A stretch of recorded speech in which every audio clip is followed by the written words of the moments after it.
다들 아시다시피 파월이 통화 정책을 위해서 주시하고 있는 지표는 고용과 물가죠. 고용과 물가 지표 모두 낮게 나와야 연준이 금리 인상 속도를 조절할 수가 있으니까요. 물가는 지난달에 CPI 기준 7.7%로 나타났었고요. 이제 오는 13일에는 11월 물가가 발표될 예정입니다. 이번 주에는 중요한 지표인 고용 동향 발표가 있었는데요. 신규 고용이 시장 예상치였던 20만 명을 훌쩍 넘어선 26만 3천 명이 된다는 노동부의 발표가 있었어요. 지난 11월 30일 파월이 연설에서 임금 상승세가 여전히 높다. 미국 인구 증가세의 적절한 증가폭은 월간 10만 개 정도인데 지금은 너무 강하다. 이렇게 말을 했었기 때문에 고용 지표의 호조는 연준의 매파적 행동을 이끌어낼 수 있는 최대 악재가 될 수 있었습니다. 실제로 고용 동향이 발표된 직후 KPMG의 수석 이코노미스트는 연준이 이번 고용 지표 발표 이후 다시 75베이스 포인트 인상을 논의할지도 모르겠다. 임금 오름세 때문에 연준이 곤란할 것이다.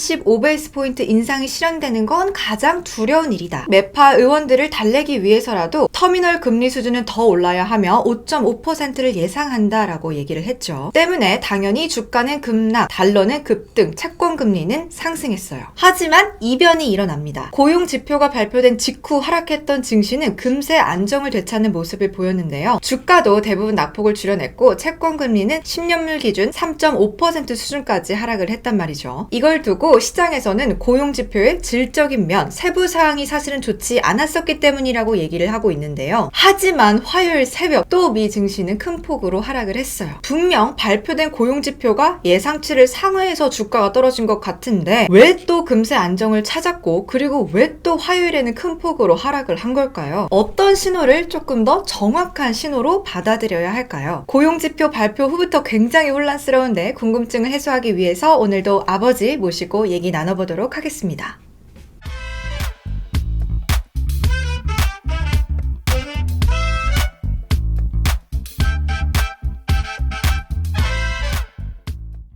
아버지, 우선 고용 지표가 발표되던 날 급락 출발을 했잖아요, 증시가. 그런데 금세 안정을 되찾고 보합권에서 마무리가 됐단 말이에요. 이게 이유가 고용 지표를 잘 뜯어보니까 알고 보니 내용이 좋지 않아서 그랬다라는 내용이 좀 대다수더라고요. 그래? 어떤 점이 구체적으로? 일부분 레저 접객 부분에서만 좋았고 나머지는 다 안 좋았다는 거죠. 그래가지고 낙폭을 줄여낸 거라고 그러더라고요.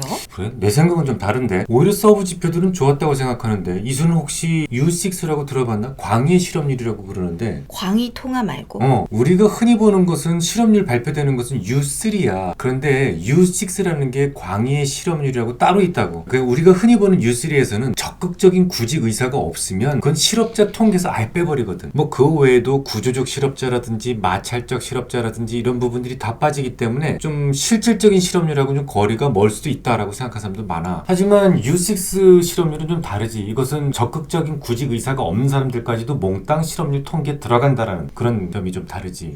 그러니까 예를 들어서 U3에서는 내가 적극적으로 구직 활동을 하지 않고 알바를 하고 있으면은 실업률 산정에서 제외를 시킨다는 거잖아. 그렇지. 내가 알바를 하고 있는 건 실업이 아니다라고 보고 직장이 있는 걸로 친다는 거고. 하지만 U6는 내가 알바를 하고 있더라도 내가 취직을 못해서 알바를 하고 있는 것이다 라고 생각을 하기 때문에 너는 실업자나 마찬가지다 이렇게 산정을 한다는 거잖아. 그렇지. 이번 실업률 통계에서 보면 시간제 근무자들은 줄었어. 그런데 정규직 근무자들은 늘었단 말이지. 그 바람에 U6는 6.7%까지 오히 감소했어. 근데 이걸 가지고 실업률이 서브 지표가 나쁘다고 볼 수 있나? 사람들은 그냥 일단 결과만 보고 거기다 끼워 맞추는 그런 경향이 있어. 일단 주가가 하락했으니 이거 악재였구나라고 그냥 판단을 해버리고 또 주가가 오르면 이것 때문에 올랐다라고 생각. 똑같은 재료 가지고 그렇게 얘기하는 경향이 있단 말이지. 그걸 이제 우리는 데이터 마이닝이라고 해. 그러니까 결과를 보고 결과에 맞춰서 해석을 그렇지. 하려고 하는. 털면 이렇게 먼지 안 나는 사람 없잖아. 마찬가지로 아무리 좋게 발표된 경제 지표라고 할지라도 거기서 나쁜 점은 반드시 찾아낼 수 있단 말이지. 광의의 실업률까지 하락을 했는데 그걸 나쁘다고 할 수 있겠니?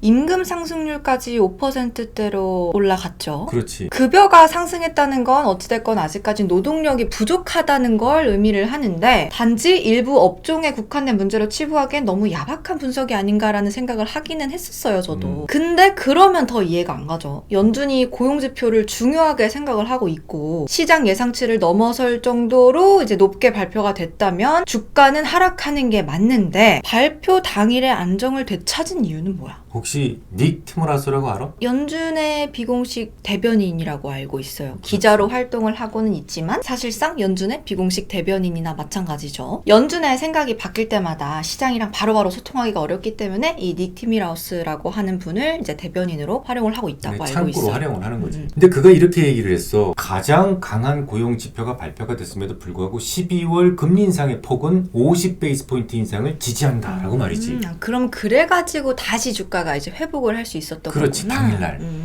그러면 아버지 화요일 새벽에 그러니까 미국으로는 이제 월요일 증시가 될 수가 있는데 그날은 거의 추락 수준으로 하락을 했단 말이죠. 그거는 이제 이유가 또 따로 있나요? 그것도 두 가지 이유가 있지. 첫 번째는 또 티모라우스가 문제를 만들었어. 그러니까 12월 달에 50베이스 포인트 인상할 거라고 얘기를 했잖아. 그런데 많은 연준 의원들의 발언을 정리해 볼 때 내년 2월 달 금리도 50베이스 포인트 인상을 할 것이다. 50베이스 포인트 인상이 유력하다라고 얘기를 했단 말이지. 완전 병 주고 약 주고 한 그렇지. 거네요. 시장에서는 이번에 50베이스 포인트 인상한 후에 이제 두 차례 정도 25베이스 포인트씩 올리게 되면 중기적으로는 금리 인상이 멈출 거라고 이제 예상을 했는데 완전히 또 새로운 악재가 또 나타난 그렇지. 셈이네요. 완전히 참신하고 새로운 악재지. 근데 이제 또 파월이 너무 강한 긴축으로 시장이 파괴되는 것도 원하지 않는다고 얘기를 하기도 했고 금리 정책의 지연 효과도 있다고 했으니까 시장의 컨센서스만 크게 벗어나지 않는다면 큰 문제는 없지 않을까요? 그렇기는 하지. 하지만 지금 투심이 너무 위축되어 있다는 것이 주가 하락의 두 번째 이유야. 내년 하우스뷰를 한번 찾아봤니?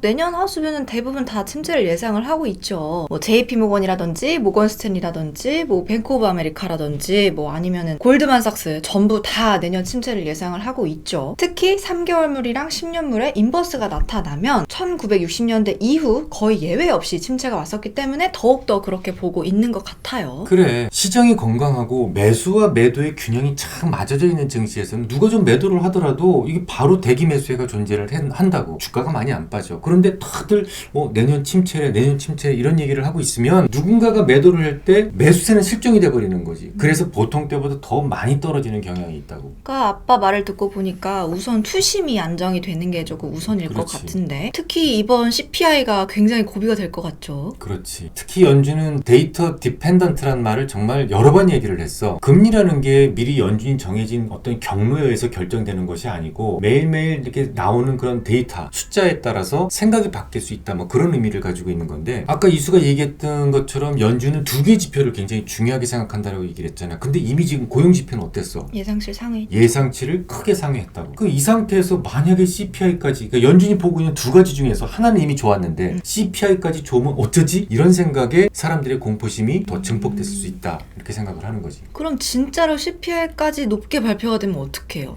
뭐 그런 문제가 발생한다면 주가가 한번 더 하락하지 않겠니? 하지만 CPI만큼은 우리를 좀 배신하지 않을 가능성이 있어.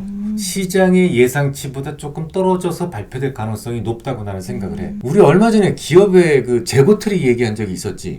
네. 우리 그 대부분이 지금 침체를 예상을 하고 있기 때문에 기업들은 재고를 낮추려고 할 것이라는 점을 얘기를 한 적이 있죠. 그로 인해서 만약 라이포 청산이 일어날 정도까지 소비가 많아지면 재고 확충이 있을 수도 있다는 말까지 드렸었죠. 그래서 결과는 어떻게 됐는데? 시장 생각의 소비 정도로 그쳤죠. 그렇다면 라이포 청산은 없고 재고 확충도 없을 듯 하고요. 하지만 뭐 어쨌거나 기업들은 재고를 털어내야만 하니까 할인은 계속 됐었죠. 바로 그거야. 그런 대규모 세일을 11월 내내 했다고. 일반적으로 세일은 추수감사절 이후부터 시작을 했잖아. 그런데 요번에는 재고 이거 안 떨리면 어떡하지? 이런 생각에 너도 나도 먼저 시작을 하는 바람에 11월 내내 세일 행사를 지속했단 말이지. 맞아. 좀 오래 하긴 했던 것 같아. 그러니까 뭐 11월 물가지표가 높을 이유가 뭐가 있겠어.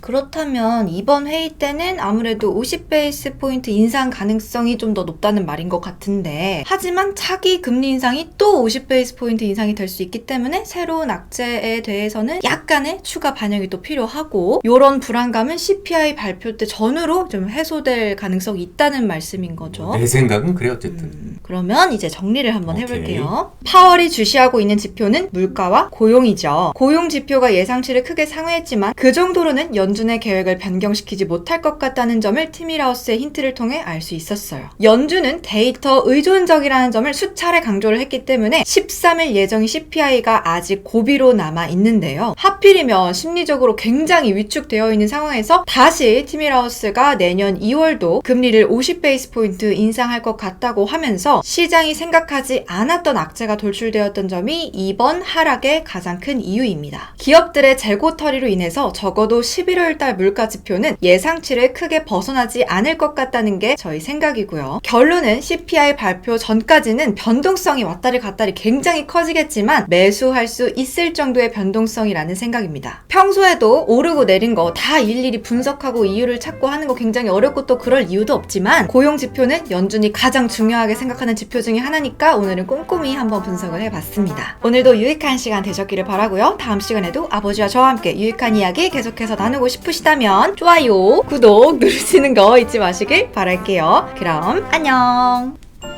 안녕. 안녕.